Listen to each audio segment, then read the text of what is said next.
van egy üveg pezsgő, amit Editke hozott. Barackos pezsgőt. Igen, ott, aki a tévé mögött ülsz, te vagy a király. Te vagy az, aki ott ülsz a tévé mögött a másik oldalon.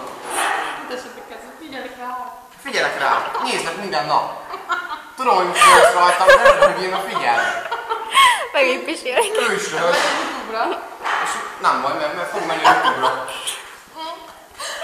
Simán van, regisztrálva vagyok. Az öcsémet is felraktam. Figyelek rá.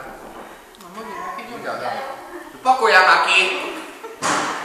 Pakoljál már ki! Ne fogok fényképezni, szóval nézem. Most elmondjam én ott ülök. Mi? Pakár schon aus, mi? Mi van? Pakár schon aus? Nem tudok Azt németül. Nem tudom. Nem tudok németül egyáltalán.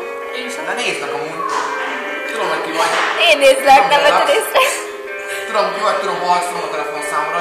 És meg foglak találni. Meg foglak találni. Halott ember vagy. Hallod, Móni? Na mi van, Móni? Nem mondom.